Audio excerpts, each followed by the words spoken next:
एक बार किसी गांव में महात्मा बुद्ध का आगमन हुआ। गांव के सभी लोग इस होड़ में लग गए कि बुद्ध को उपहार स्वरूप क्या भेंट किया जाए। इधर गांव में रामू नाम का एक गरीब मोची भी रहता था, जो उसी गांव के लोगों के फटे चप्पल और जूते सिलकर अपना व अपने परिवार का भरण पोषण करता था।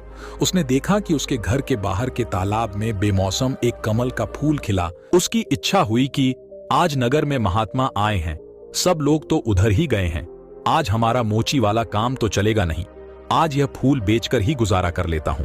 वह तालाब के अंदर कीचड़ में घुस गया और कमल के फूल को ले आया। केले के पत्ते का दोना बनाया और उसके अंदर कमल का फूल रख दिया। पानी की कुछ बूंदें कमल पर पड़ी हुई हैं और वह फूल बहुत ही सुंदर दिखाई दे रहा था।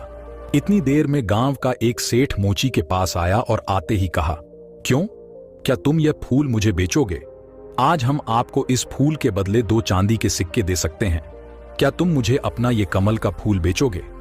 अब मोची ने सोचा कि यह 1-2 आने का फूल है, इसके 2 चांदी के सिक्के क्यों दिए जा रहे हैं? वह आश्चर्य में पड़ गया। इतनी देर में नगर सेठ वहां पर आ जाता है।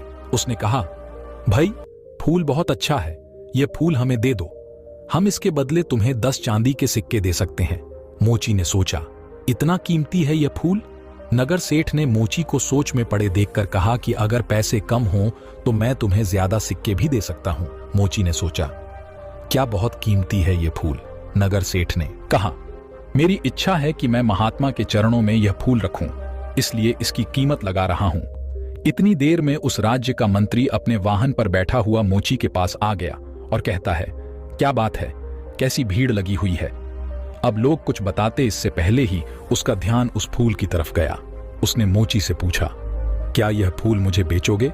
हम इसके बदले तुम्हें 100 चांदी के सिक्के दे सकते हैं, क्योंकि महात्मा आए हुए हैं। ये सिक्के तो कोई कीमत नहीं रखते। जब हम यह फूल लेकर जाएंगे तो सारे गांव में चर्चा तो होगी कि महात्मा ने केवल मंत्री का भेंट किया हुआ फूल ही स्वीकार किया। हमारी बहुत ज्यादा चर्चा होगी, इसलिए हमारी इच्छा है कि यह फूल हम महात्मा को भेंट करें।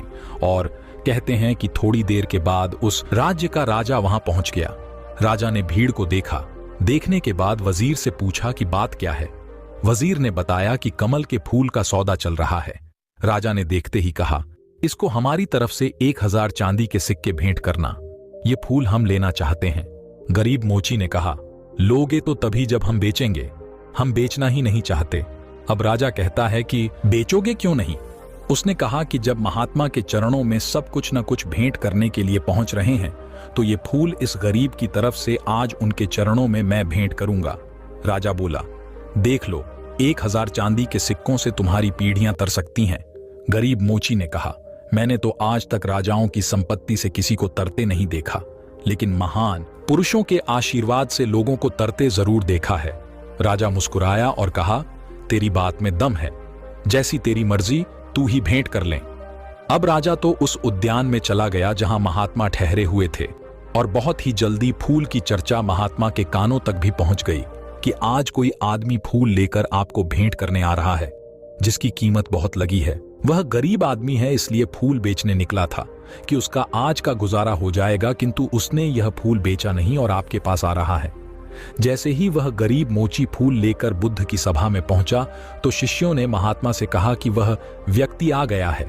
लोग एकदम सामने से हट गए। महात्मा ने उसकी तरफ देखा। मोची फूल लेकर जैसे पहुंचा तो उसकी आंखों में आंसू बरसने लगे। कुछ बूंदें तो पानी की कमल पर पहले से ही थीं, कुछ उसके आंसुओं के रूप में ठिठक गई कमल पर। रोते हुए इसने कहा, सबने बहुत बहुत कीमती चीजें आपके चरणों में भेंट की होंगी, लेकिन इस गरीब के पास यह कमल का फूल और जन्म जन्मांतरों के पाप है जो मैंने किए हैं। उनके आंसू आंखों में भरे पड़े हैं, उनको आज आपके चरणों में चढ़ाने आया हूं। मेरा ये फूल और मेरे आंसू भी स्वीकार करो। महात्मा के चरणों में फूल रख गरीब मोची घुटनों के बल बैठ गया। महात्मा बुद्ध ने अपने शिष्य आनंद को बुलाया और कहा, देख रहे हो आनंद, हजारों साल में भी कोई राजा इतना नहीं कमा पाया जितना इस गरीब इंसान ने आज एक पल में ही कमा लिया। इसका समर्पण श्रेष्ठ हो गया, इसने अपने मन का भाव दे दिया। दोस्तों, इस कहानी से हमें यह सीख मिलती है कि सिद्ध पुरुष या महात्मा आपके पैसों का नहीं बल्कि आपके मन के भाव का अभिलाषी होता है। अगर आपको इस कहानी से कुछ अच्छी सीख मिली हो तो हमें उत्साहित करने के लिए वीडियो को लाइक और अपने मित्रों के साथ शेयर जरूर करें, ताकि हम आपके लिए ऐसी ही मोटिवेशनल कहानी लाते रहें। नमो बुद्धाय।